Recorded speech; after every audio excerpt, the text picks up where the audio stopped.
We're rolling. We're ready to rock and roll. Tony, are you ready to rock and roll? Let's have a conversation. Woo! Tony Serra, Sidewalk Talks. Take what? You like how official that is? It's really incredible. Yeah, does it change the energy, though? Does it make it feel too formal? No, not at all. Okay, good. Because that's always my fear, because we're like, you have a great vibe, and then you hit that thing, and then... It would be different if it was digital. Oh, that's true. Yeah, because then I'd feel like we were really in the big time. No, this is so janky. Like, look at this. Not at all. I mean, at least you have it. That's true. It is kind of nice. It sets the scene. You, Andy Warhol in Saginaw right now. Here. He's here. Tell me about this exhibition, because it opened last night. Sure thing. Tell me about it. Andy Warhol and the Image Machine at the Saginaw Art Museum and Gardens. Opened last night. Is open through September 19th. And we are so proud to have been able to curate in-house through all of our partnerships and relationships that have been built over many years, and the amazing team we have at the Saginaw Art Museum and Gardens, to bring a show right into our doors. Yeah.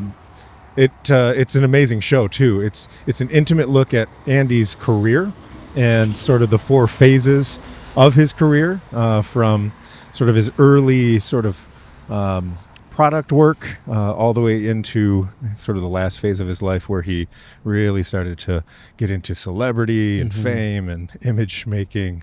And the way that the show came together is one of the things that I think is most interesting. Tell me about it. So the Saginaw Art Museum and Gardens has a frame shop. Not a lot of people know about that. Yeah. And it's an incredible frame shop because it's a museum quality frame shop. And so our framer, Tim Verdusco, you're the man. The best. Yeah, he was one of my early on interviews. I went down in the basement and talked to Tim. You know? That's great. So he's not just a framer. He's also our preparator, which is a fancy term in the museum industry for the guy who helps hang the show, right? So Tim was checking his email, and he received an email from London, England. And it says, "We are looking for somebody to frame an Andy Warhol piece," and he thinks it's spam. 100%. Right. Please click this link. Right. Nonetheless, he replied, and it turns out it was legit. Wow. What it was is a broker over in England had sold an Andy Warhol piece to a local collector, and that local collector was looking for someplace local to him to have that piece framed. They sent it over to us. Tim took care of it in the world-class way that he does. Yeah. And, of course, because he did such a great job, the collector was like, I think I might do a couple more of these. So I might get a couple more Warhols framed. Sure. It's a Saturday. Nonetheless, it turned into additional conversations and projects. And ultimately, the question was asked, can we bring an Andy Warhol show to the Saginaw Art Museum? And with a whole lot, a year of conversations and writing letters to different institutions across the state, visiting, really building relationships and trust. But also, really importantly, leveraging our accreditation status. Last year, the Saginaw Art Museum and Gardens renewed its 10-year accreditation with the American Alliance of Museums, which is really important because only the top 3% of museums in the country have that. Wow. Yeah, because you don't just pick up the phone and call somebody and say, hey, can I get some Andy Warhols? And they're like, yeah, we'll send it over. No problem. Like, you got to be legit. You got to know what you're doing. You have to be fabulous stewards of the pieces and take care of them properly, right? So we were able to broker some deals with the Flynn Institute of Arts, Cranbrook Art Museum, private collectors, and put together a intimate look at the Andy Warhol life cycle. Wild. Yeah. It is very intimate. And when I was up there with Ben Champagne doing the story, that's what really struck me is like you can go to MoMA and you can go to DIA and really have like you walk into like that Kresge and it's like this giant ceiling with skylights and like it's a really big impressive building. Sure. And you can have that experience. Or you can go upstairs at the Saginaw Art Museum and literally be inches away from Andy Warhol.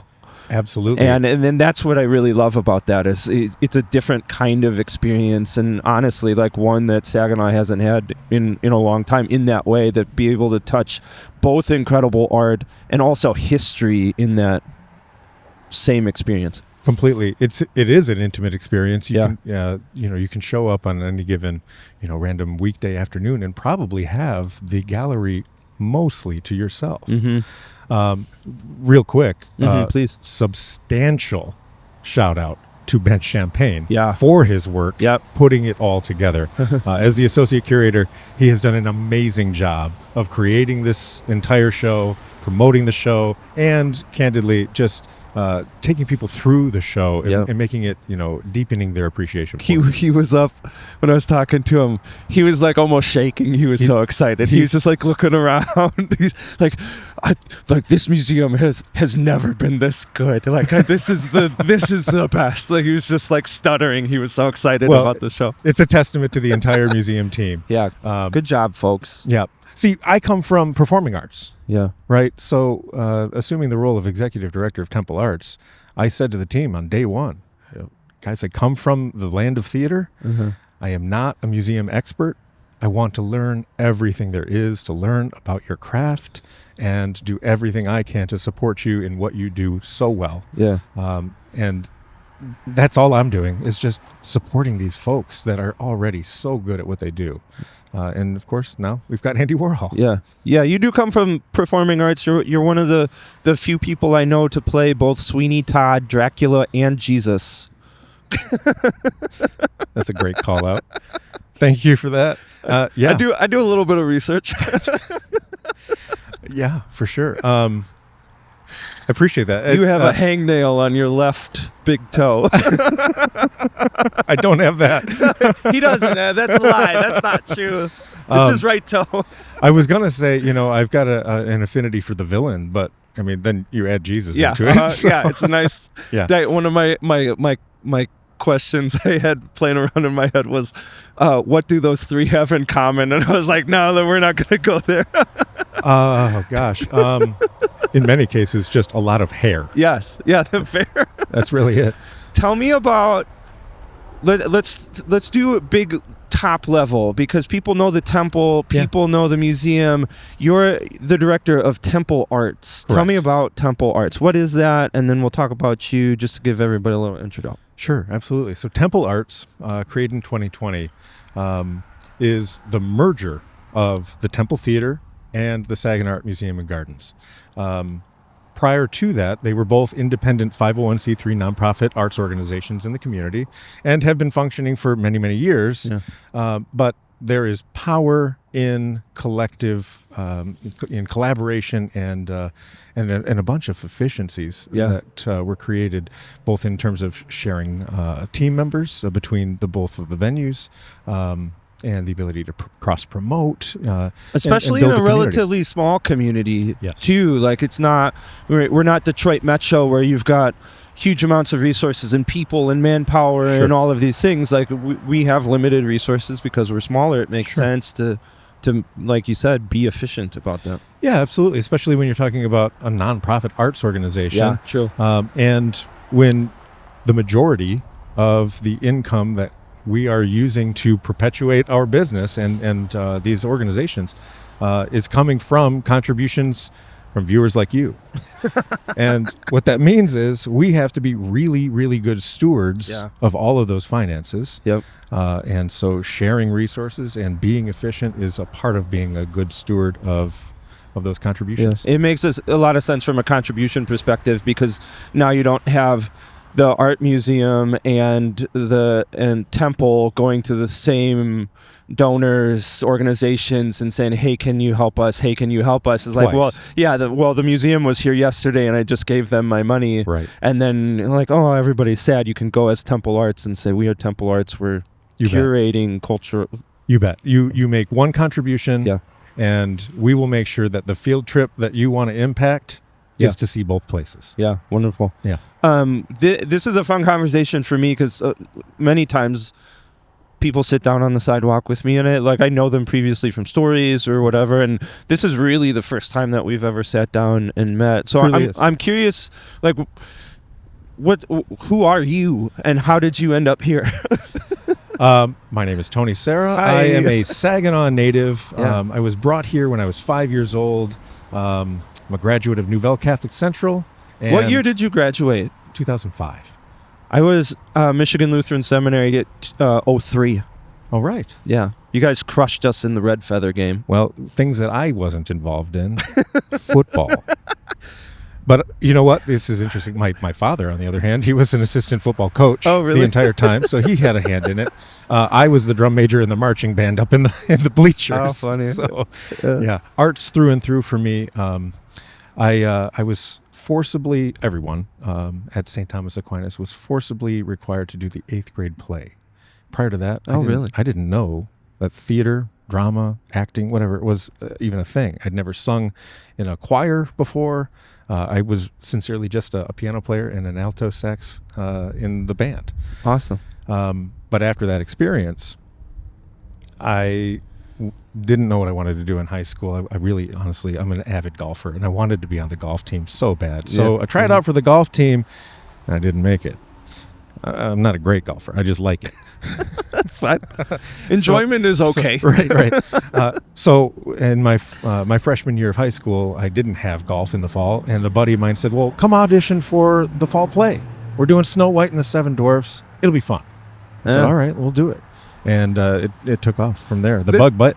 It's so funny. Like we share this experience because I was at MLS, and I was a musician. I play the pipe organ. I was interested, but I wasn't necessarily interested in theater. Sure. And so I didn't do anything. I think it was my freshman year, and sophomore year we were doing Midsummer Night's Dream, and one of my friends was going to an audition, and he needed somebody to audition with. Like, he had to go in a pair, and he had waited until the last minute to find somebody. And as he's walking to his audition, he just yells to the comments like I need somebody, and he picked me, and I had to read for Lysander.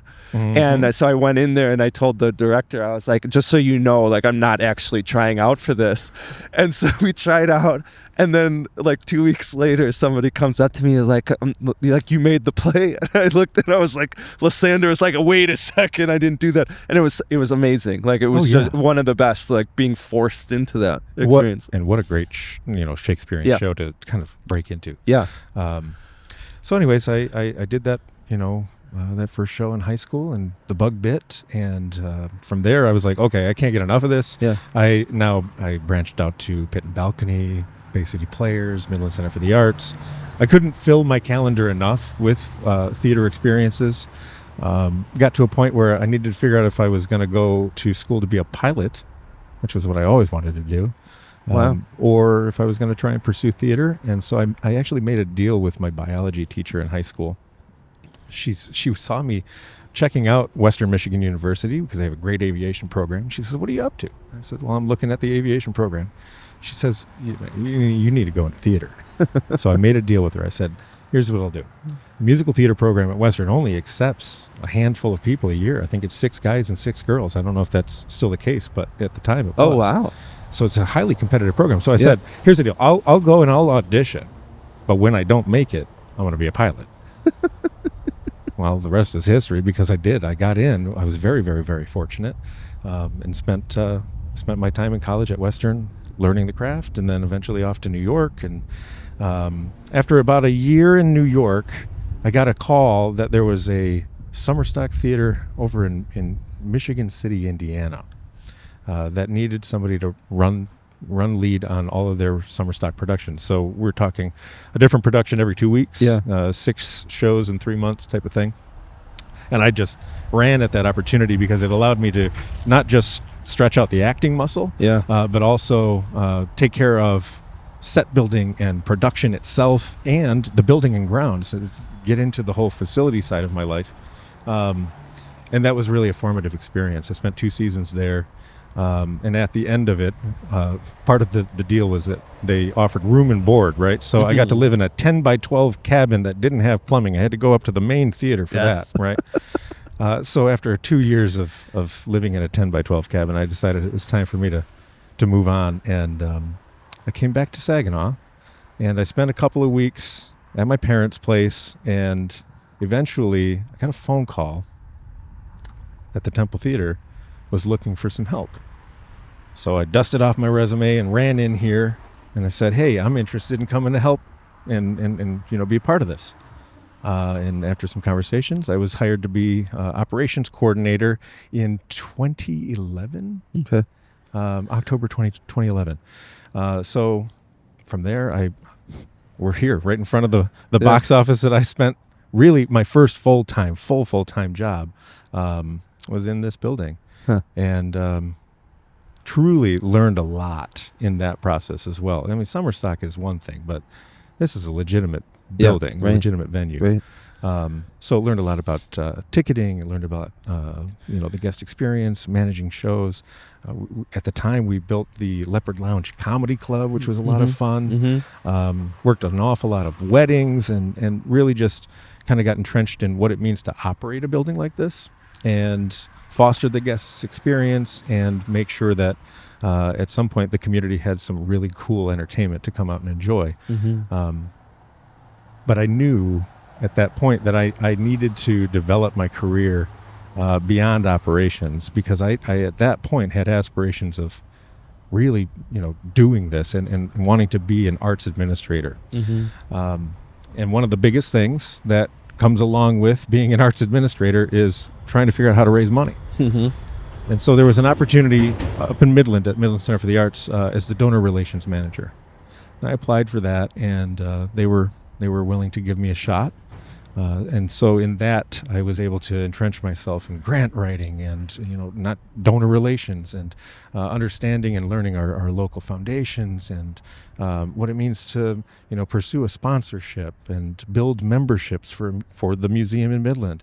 And then eventually they decided that they wanted to add to my plate the entire volunteer management experience, and then eventually the entire front of house operations, including the hospitality program over there. So that also, 5 years of time at Midland Center for the Arts led to just more growth, more experiences, and a deepening of my operational skills. A little birdie at Midland Center for the Arts, the ticket office manager at the time, mentioned she had connections in Detroit. She came from the Red Wings. She had been selling tickets for the Red Wings for many years, and one of her pals down there mentioned that the Fox is looking for a director of operations.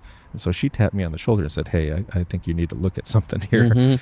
And if you've ever been to the Fox Theater, you kind of know, well, that's the cream of the crop. Yeah. Right? Yep. No slight on our old gal here. Yeah. But the Fox is an amazing place. And so I leapt at the opportunity to even apply, right? The fact that I got a reply email to that shocked me. And over the course of about a 3-month-long interview process, I was able to get him to believe that I was their guy. And then that journey started. Moved down to the Detroit area with my family. At that point, I had a 1-year-old, and I was basically newly married at the point. What a journey that was. I mean, you're talking about the 7th busiest theater on planet Earth, with over 200 events a year in a 5,000-seat theater, the second largest theater in the country, next to Radio City Music Hall. And at the time, 313 Presents, which is a joint venture between the Pistons owner and Chris Illich, the owner of the Fox, they had just come online as the Palace had closed and Joe Louis Arena had closed and Little Caesars Arena had opened. So the programming landscape was brand new, and it really was an exciting time to be joining that organization. And the things I experienced are kind of everything you imagine, right? Everything from 30 shows of Sesame Street Live, where you're watching, 3 to 5 and 7-year-olds come through the doors and look up and just go, wow, to, the other end of the spectrum, where you've got Tony Bennett on stage in his final concerts in his life. So the whole game, and Greta Van Fleet, 3 shows of Greta Van Fleet. I got to say, it's one of my favorite concerts that I've been a part of in my entire life. So After the Fox, though, I actually got recruited by the Illich family to run point on their world headquarters for Little Caesars Pizza. So they hired me to become director of facilities and events for Little Caesars Pizza. So I spent 2 years after my 5 at the Fox in corporate pizza, which was a wild ride. From the stage to the slice. That's exactly. Yes, 100%. Also, an amazing experience. Yeah. Not just because it was a shift of gears, but really, I mean, that's major corporate America. And I'm coming from the arts world, right? And the nonprofit arts world, largely speaking, before that. So to become a part of that machine it took an immense amount of adjustment, right? To sort of button up and not be the artsy dude, right? But at the same time, bring the artsy dude to corporate America and actually get them to loosen up a little bit. Yeah. We threw parties. We had such a great time. Their global business conference that they do every year in Las Vegas, we throw some great parties. And one of my favorite closed loop stories is that my first concert ever, my mom, she took me to the Palace to see the Backstreet Boys. Right? No judgment, guys. Yeah. Right. We all sing those songs still. We all do, right? Nonetheless, as I closed out my career at Little Caesars, the last show I did for them, we had the Backstreet Boys. I got to meet the guys. So I felt like, man, what a whole circle experience there. What a way to go out. Right. But it was at that point that I had already begun the process of talking to TempleArts. And that, again, I was very fortunate to have people call me when things come up. And someone called and said, hey, there's an opportunity. Executive Director, TempleArts. It's the new organization. It includes the museum. It's really got a lot of momentum right now, and it's a great time to join the organization. And I thought, well, yeah.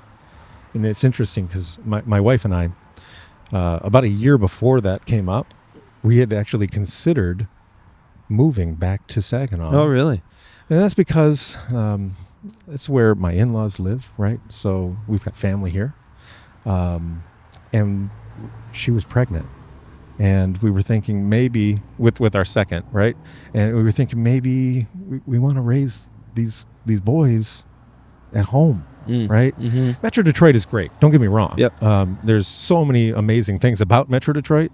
But if you've been in Saginaw your life and raised kids, you know that there's something special about this community. Indeed. And we couldn't deny that as we were looking at having that second child. We did hold off and we stayed put, and then the phone call happens, and it's like, well, now we have to. Now there's no denying it. This is the old universe pushing us in that direction. So I leapt at it, and I'm so glad I did. I'm glad that you did too. I'm glad that you did too. What you said about the temple and the museum having momentum is absolutely the truth. I mean, when I started doing this work 2019, and just to see the progression of the temple and the museum just in that time has really been incredible. I mean, you look at the shows that the temple is having over the last couple of years, and like these aren't just big names, but these are some of the biggest names. I mean, like I'm sitting across from Thor at a restaurant, and he's like, Yo Ma. Yeah. And I'm like, what? Like, what is this? And then like thinking comedy and thinking like, I'm looking at the poster, you got Green Sky Bluegrass. And like not just big names for Saginaw, but big names for the earth. And there's so much momentum. So true. So real quick. Yes, please. We have to give a shout out to Thor Rasmussen as the Associate Director of the Saginaw Art Museum and Gardens. Yeah. And Sarah Lamlin, the Associate Director here of the Temple Theater. Those two are the reason that momentum happened. I didn't do it. I wasn't here. Yeah. Right? Yep. They are the ones that pushed the snowball down the hill. Good job, Thor and Sarah. Absolutely. We love you. Yeah. Absolutely. Yeah. And Sarah in particular, speaking to the shows, she's built some amazing relationships out there in the industry, right? It is a very quaint sort of industry. It's a very people-driven industry, right? And it's about connections. It's relationships, right? Yep. So if the agent doesn't like you, they're not going to give you the show. But if they do like you, they might bring you the show you never expected. Yep. And Sarah is very liked. Yeah, they're like, here's this huge name, and they're at the height of their career, and they really want to get back to their roots and play small venues. Like, here you go, and like, what? 100%. You have huge names. Then how do you then walk into this position and say there's so much momentum? Where do you want to direct the momentum? How do you want to build? What is your vision for continuing the momentum, increasing it in your role? Well, certainly, you want to make sure that you maintain, right? You never want to dip after you've reached this height that we're at, right? I actually just said the other day, I want to plateau at the top, right? Yeah. Yeah. We all do, right? But how do we build upon it? I think it's about expanding the network. It's about growing the community, right? It's about making sure that there's access for people to get into the buildings in the first place. Yep. And it's about making sure that people choose to include the arts, temple arts, into their lives, right? It's a conscious choice whether or not you're going to stay at home and watch Netflix or if you're going to come out to a live performance. And for me, that is really the goal. We can have fabulous performances on stage, but if there's still one ticket left to sell or one seat open or, one more set of square feet in the gallery that's not filled, we can still grow. Yeah. Right. So it's about making sure that we're deepening the impact in the region and in the state. Mm-hmm. Right. I want to play the other side of the spectrum of what you said, because here we are talking about huge names, bigger names, building the connections. But at the same time, one of the things that impresses me the most about the museum and the temple is another word that you said. Hey, baby, how are you? Kareem, my boy. Saginaw, there we go. Hello.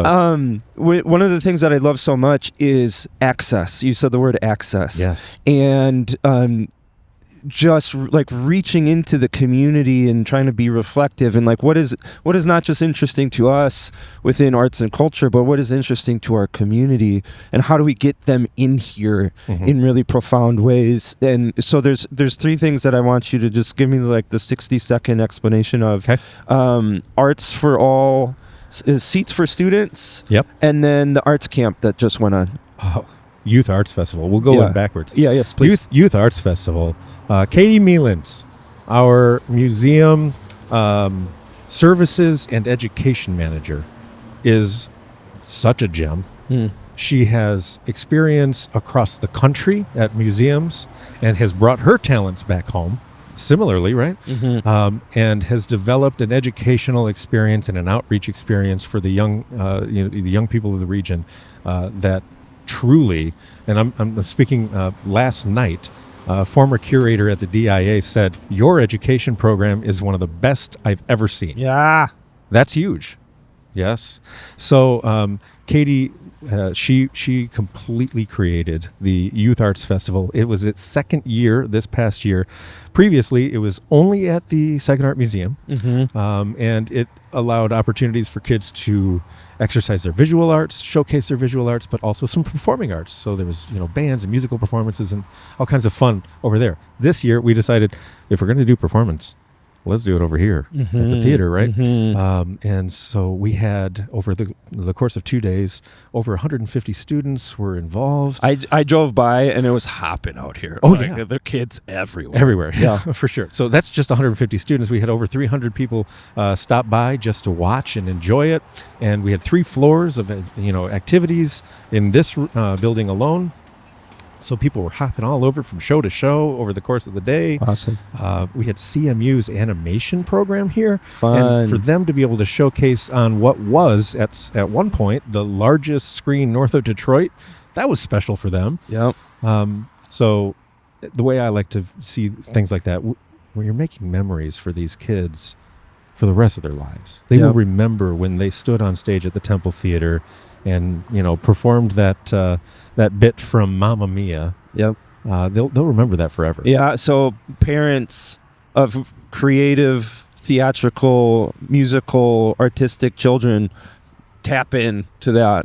Put that on your radar for next year, because like you said, it's not just an activity. It's a very high level, beautiful, amazing activity. 100%. Yeah, experience. It's extremely well organized. Katie does a great job with it. It's definitely a worthwhile experience. As long as we're talking about kids, tell me about Seats for Students. So yeah, Seats for Students. So that's an initiative for the Temple Theater. This past March we had, you mentioned Yo-Yo Ma. Well, to speak to world-class artists, we had Joshua Bell and the Academy of St. Martin's in the Fields.